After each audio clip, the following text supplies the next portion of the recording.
Very special trip to Atlanta, Georgia. And the kids can go with Dee Dee today. Oh, I almost forgot. Last second. There you go. Kids can go with Dee Dee. When I was a young lad in youth group, we went on a mission trip to Atlanta, Georgia. And we went in order to minister to one group in particular in the Atlanta area. We went to go minister to those who were experiencing homelessness. And so what we did was we helped in like a daily soup kitchen and a clothing drive, but more than that, the people who were kind of in charge of this homeless shelter encouraged my youth group just to go out and approach women and men who were experiencing homelessness and just listen to their stories. Just listen to their stories. Just ask them, hey, can I hear your story? And so the impact that our youth group had on the homeless situation in Atlanta was probably very, very little. You know, we couldn't do a whole lot to help this major issue. But if anything, the impact that this experience had on our youth group was astronomical. It helped us put a face to the issue that many of us have seen and know is an issue, but we've kind of become desensitized to it. All of us in the youth group had seen people in homelessness before. We'd seen it in our hometown in bigger cities like Louisville and Indianapolis, and many times we ignore them, or we cross on the other side of the road, or we don't even notice them at all. But this trip in particular forced us to have intentional encounters with these types of people and simply ask their stories. It caused us to see people in homelessness that are filling our streets as just that. They are people. Normal people like you and me, many of them, who their reason for homelessness has varied. They had many different reasons for why they were out on the street. For some of them, they were under enormous debt and they couldn't get on top of it. Others, it was medical bills. For some, it was a mental disability or lack of a support system. And so the reasons that we found as we just began to ask people their stories were infinite for why they had become homeless. So many different stories and different faces. And it forced us to look at this homeless issue in an entirely different way. And it was then that I realized that being homeless was so much more than just being without a home. The more I listened to their stories and their experience and what they were going through, I realized that homelessness is so much more than just not having a roof over your head or not having enough money. But in fact, if you were to define homelessness, I think I would have defined it this way. It's to have no value, no place, and no love. That is what homelessness is. When you sleep every night on the streets and you begin to feel like you have no value. When you're sleeping out on a park bench, you feel like you have nothing to give, like you're invisible, like no one really knows you. You feel like you don't have a place, like there's nowhere for you just to be, just to belong, nowhere that you call home. And every day, dozens of people walk by you and ignore you. And you can imagine you begin to feel pretty lonely. And it'd be easy to feel like you just don't have anybody who truly loves you. And so homelessness is more than just being without a home. It's having no value and having no place and having no love. The opposite is also true. If you want to know what it means to have a home, it's a place where you feel valued, a place where you feel like you belong, and a place where you get this overwhelming feeling that you are truly loved. And it's been many years since that experience in Atlanta, Georgia. As I've grown older, I've begun to realize that there are many more homeless people in our cities and in our neighborhoods than I had originally thought. Yes, there are people who are without homes, who sleep on the street, who have no food, and that is a very, very real problem. It's a difficult and complex problem, and I don't want to minimize that issue. But I feel like there are more homeless people in our neighborhoods than we realize. These are people who feel like they have no value. They feel like they have no place, and they feel like they have no love. These are people who have homes, they have a roof over their head, They have food, they have clothes, they have jobs, and yet for one reason or another, they can't truly say they have a home. For many of them, I would say they are emotionally homeless. They feel like they don't have enough value. They feel like they are just simply nothing. They don't belong anywhere. They don't fit in. They don't have a place in the world. They feel like their life is useless. It doesn't have a purpose. And they feel like they're just not worthy of love. Maybe it's because of who they are or what they've done. They just don't feel worthy of love. And they might have a house, but in truth, they are homeless. Maybe there are some people who are relationally homeless. They feel like they don't have a relationship that makes them feel valuable and needed and known. They have no place where they can rest, just knowing that they belong and can simply be themselves.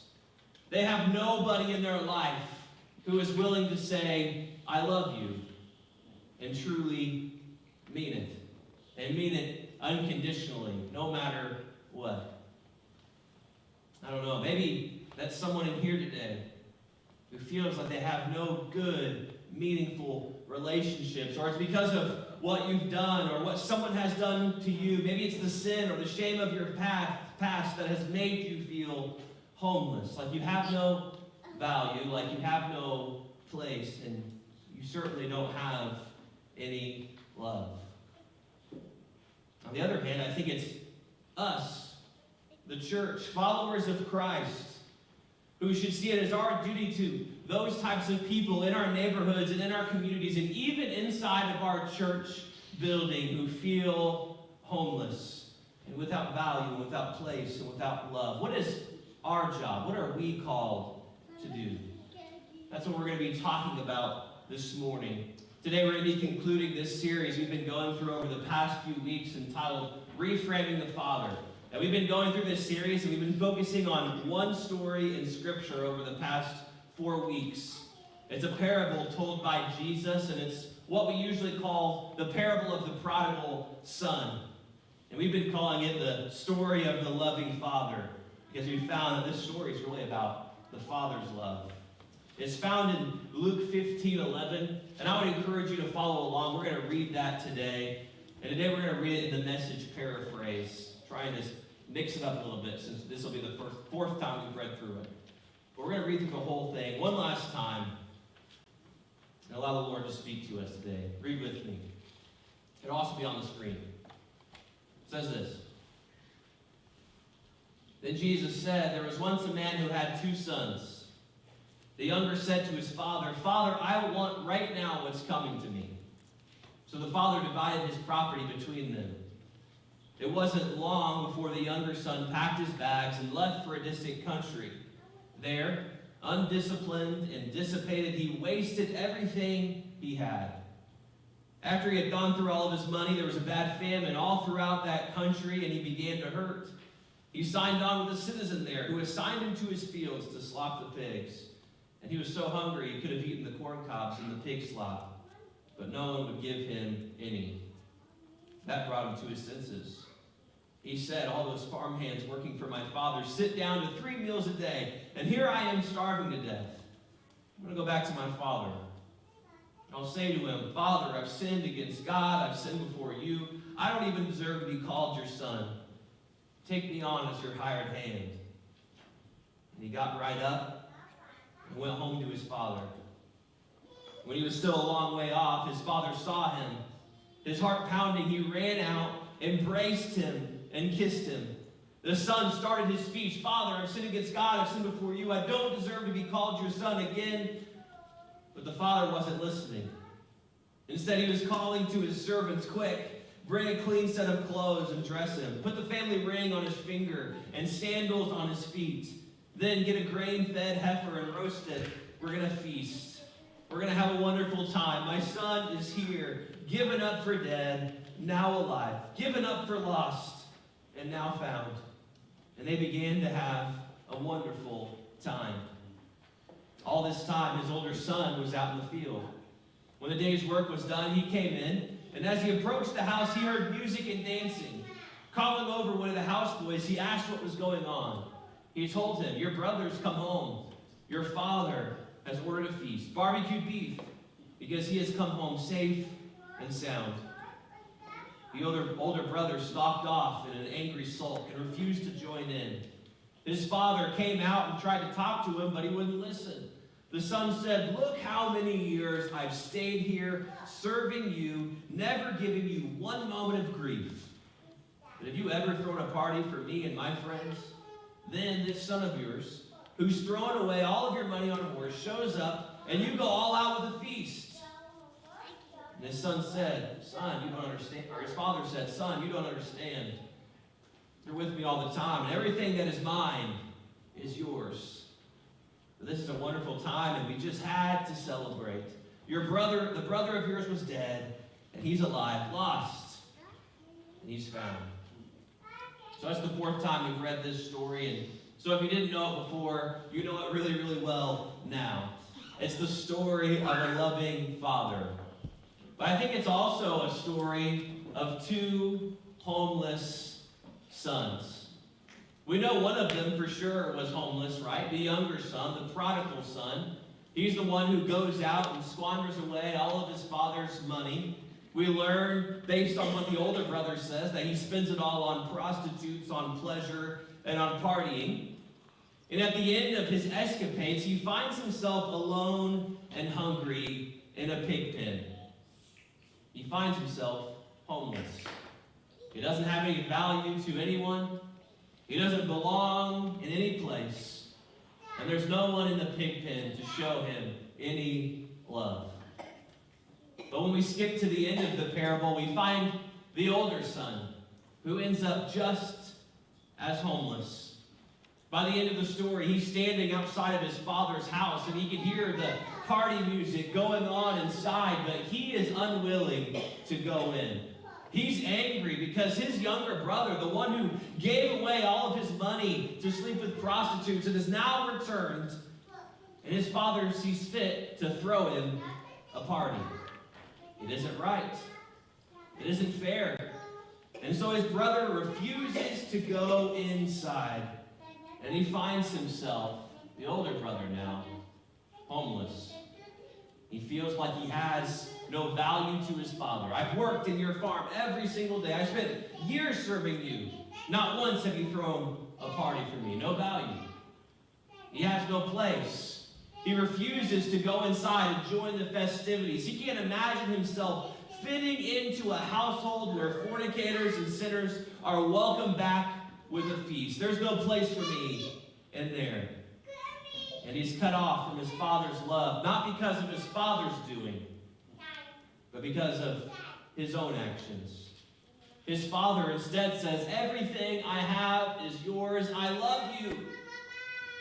But the son doesn't want to accept his father's love and cuts himself off in bitterness and in anger. What these two brothers in this story show us is that, in truth, there's kind of two routes to spiritual homelessness. We experience it two different ways, through sin and through ambition. There's two routes, two roads to spiritual homelessness: sin and ambition. Sin, it draws us in to homelessness. Sin pulls us further and further away from home with things that promise to satisfy our deepest yearnings and deepest desires. Sin promises us value. Sin promises us a place. Sin even promises us love. And so here in this story, as the younger son is off partying and seeking pleasure, I think he hoped that he would find value there. He hoped he'd find a place, hoped he'd find love. But in the end, all he found was homelessness. Sin drew him in to being without a home. Ambition is similar. Ambition keeps us searching for ways to try and earn our home. Ambition tries to get us to earn our value. We have to prove our worth. Just like the older brother, we have to show our worth by the calluses on our hands and the sweat on our back. If we want a place, if we want a home, we have to earn it. If you want love and acceptance, you have to prove that you're worthy of love and acceptance. Love isn't free. And the route of ambition takes us to a place where we find ourselves standing outside of our Father's house like the older brother, homeless. The story shows us there's two routes. There's sin and ambition, and both of them lead us to a place where we're void of value, place, and love. Those things that we're so desperately seeking. But in this story, both of these sons find themselves in a state of homelessness, and yet only one is welcomed back home. This younger son goes off seeking out a value and a place and love by the way of sin. But by the end, he's reminded of his father's house, and he returns back into the presence of his father. And what does he find there? He finds home. He found the very things that he went off looking for. He went off looking for value and place and love in all the wrong places, in the dark, sinful places, the places that could never satisfy. And yet when he returns home, he finds value and his place and love in the arms of his Father. When he returns, he finds himself home. His father gives him a robe and a ring and sandals on his feet and throws him a party. Why? Because the father values his son. It's in his father's home that he finds the value he was looking for. His father gives the son back his old room, gives him the best seat at the table, restores his place as his son. He gives him back the place where he belongs, the very place he'd been looking for. And throughout the whole homecoming, there's running, and there's hugging, and there's kissing, and there's clothes, and there's a party, because the father wants to show the prodigal son the love, the never-ending, unfathomable love that he so desperately desired. And it's the same love that never once left him, but was there all along. He just had to come home and accept it. It's the love of the Father. Here's the problem.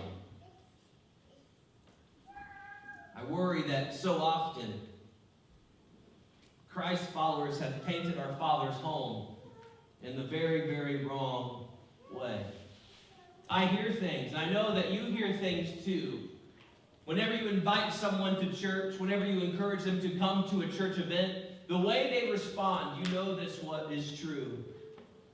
Somehow people have gotten the idea that our Father's home isn't a place where they can find value and a place and find love, but instead they think that their Father's home is a place of rules and expectations and judgments. It's a place where you're welcome, but only if you have your act together, and there's no scandal in your life, and there's no bad things in your past. Then and then only are you welcome into the Father's home. And I think that part of the reason that is because we've made people believe that they have to earn the love of the Father. I think we've made the mistake of showing people their sin before we've ever told them once about the home that their Father has opened to them. We've preached messages in which we've said, here's all the things you're doing wrong, here's all the issues you have, here's all the ways in which you are a sinner and going to hell and worthy of death. You better shape up. We've gone so far in telling people they're sinners, but we forgot the most important part of the story. For sure, you are a sinner, but God loves you anyway. That's the important part of our story. That's the important part of our message. You can't leave that part off. Our message is that, yes, you've gone into pig slop and you've been sleeping with prostitutes and you've been lost in greed and you've squandered all your money away, but your Father never once stopped loving you. That second part is essential. It's so important. It's the most important part. Whenever all we do is tell people how sinful they are, we convince them that they are unworthy of the love of God until they depart from sin. But here's the issue, and I believe this. Here's the issue. I don't think that we can convince people to leave their sin until they see the Father's love for them. I don't think they're going to leave their sin until we tell them that there is an alternative. There is a Father who loves them desperately. I can't tell them to turn away from their sin, in which they're hoping their sin will satisfy them and give them the value and the place and the love that they want. I can't convince them to leave that until first I tell them that there is a Father who loves them and has a place for them and who values them and who fulfills all the promises that sin defaults on. That's the good news. We have to start there. We have to tell them about the Father's love so that they can turn from their sin, not the other way around. That's even here in this story. If you look at this, the younger son is sitting in the pigsty. Why does he decide to get up and go home? What is it? It's because someone walks by and says, you better get your act together. Look at what you're doing. You're sitting in a pigsty. Shape up. Is that why he gets up and goes home? Is it because the local minister goes and preaches a hellfire and brimstone sermon and it really convinces him to go back home? Is it because that someone walks by and sees his partying and his greed and says, you're a sinner, and if you don't shape up, you're going to go to hell? Scares him straight. He goes right back home. Is that why? It's not what happens. Why does the son get up and go back home? Look at Scripture. Look what it says. This is the son talking. It says, all those farmhands working for my father sit down to 3 meals a day. And here I am starving to death. I'm going back to my father. What happens? The son's reminded of how good it is in his father's home.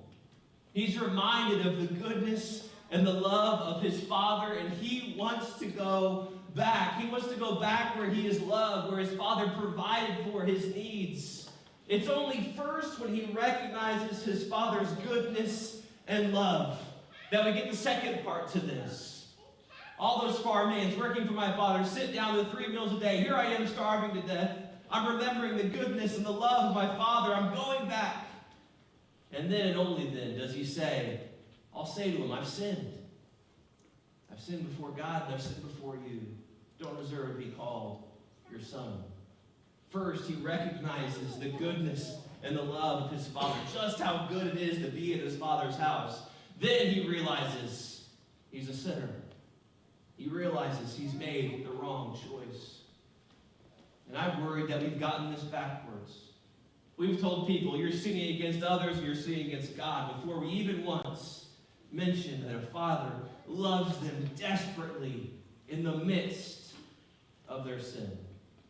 Even while you are a sinner, God loves you and has a home for you, and he has a better way for you, and he will satisfy all the needs that you have that sin cannot satisfy. And let me tell you, his house is warm and it's good, and there's food on the table, and most importantly, there is love and abundance. What does it look like for the church to be filled with people who tell others about the love that God has for them? What does it look like to welcome new people into our church when we are somehow feel like we're able to say, this is a place where our Father's presence dwells. This is our Father's home. How does that change how we welcome people into this space? Because we believe that in the Father's home there is value to be found. There is a place that only you can fill. And there is love to be found in my Father's house, my Father's home. How does that fact, how does starting there change what we say and how we minister and how we welcome and who we welcome? No expectations, no bar they have to reach. We simply start with the feast. We start by getting the robe and getting the ring and starting the party. We show them what it means to be in the Father's home. There's value and there's a place where they can be honest and transparent about their hurts, about their struggles. And most importantly, in this place, unlike all the other places outside of here, in this place, the love of the Father is in abundance. It is unconditional, and you don't have to do anything to earn it. His love is here for you. Is that who we are? Is that who you are? Is that how we speak and how we minister? And I understand that even now, as I'm talking about this, there might be someone here today who cannot even begin to think about welcoming in someone who is homeless because you are the one who is homeless. You can't think about showing someone that they are valued, they have a place, and that they are loved because you are the one who is homeless and feels like you don't have value and don't have a place and don't have the love of the Father. I can't help but think that some of us have been homeless for so long. Some of us have felt like we're far from a place where we feel any value. We feel worthless, no good, good for nothing. No one cares about me. If I disappeared tomorrow, nobody would even notice. Some of us don't feel like we have a place, nowhere that we fit in. We don't have a place where we can just be open and vulnerable and honest and truthful about who we are and what's going on. And some of us feel like no one truly loves us. All the love that we have strings attached and it's conditional, but I don't feel like there's anybody who loves me just for who I am, unconditionally, no strings attached. And some of you have felt this in your chest and your heart for so long that you went out and tried to search for things that you hoped would fill this hole that you have, that would satisfy the deepest longings and needs, that would hopefully, maybe even for a little while, make you feel like you had a home where you belonged and felt valued and felt loved. But after you've been searching and scrounging, you found that in the end it just made you even more unfulfilled and even more dissatisfied. You got lost in sin and shame and in darkness, and you are far, far from home. Others of you feel like maybe you have to earn that love. You have to earn your value. Whenever you failed, you were worthless. You felt like you had to earn a place at the table. And when the door slammed in your face and you're not where you thought you'd be, when things aren't how you imagined they'd always be, you feel out of place and you feel angry and you feel bitter. You feel like love is something that was always reserved for other people, reserved for those people who have their act together. Love is reserved for those people who don't make the same mistakes that I do. Those people who have cleaner pasts than I do. Maybe love is something that has to be earned and achieved. Love is conditional. You don't get it for free. And for you, you feel like you are far from earning love. Can I tell you today, if that sounds like you, will you listen if I told you that you have a Father who is ready? He is so ready to just welcome you home. To a true home, to a real home, with a home that doesn't have any bar that you have to measure up to. It's not a home that's just for perfect people that are free from mistakes. This is a home that is filled with value and belonging and love. This is a home in which you will find that the love of the Father is endless and depthless. It has no boundaries and it knows no end. And your Father loves you so much. And you can't do anything to change it. He loves you so much and He always will. No matter the distant lands that you travel to or the sin you get caught up in, no matter the mistakes that you've made or the junk that fills your past, your Father loves you full stop. You can't earn it. You can't change it. Your Father is just ready to welcome you home and shower you in it. The door is open to a place where you feel loved. He's ready to whisper in your ear and show you just how valuable you are to your Father. He values you. He's made you. He cares so much about you. In you, He sees potential. He has a plan for you, a hole that only you can fill. In his house, you have a place where you can be who you are. You don't have to pretend. You don't have to put on a mask. You don't have to be someone you aren't. In fact, he'd prefer if you were desperately honest with him, that you told him everything that you're going through and everything that you've experienced and everything that you are, honestly and truthfully, because the fact of the matter is, he knows you better than you know yourself. There's a place for you there where you can simply be you. If you feel homeless this morning, spiritually, emotionally, relationally, because of your sin, or because you've always felt like home had to be something you've earned and you've never been able to earn it, I want to tell you this morning, you have a Father who is so ready to welcome you home and give you value and give you a place and give you his love.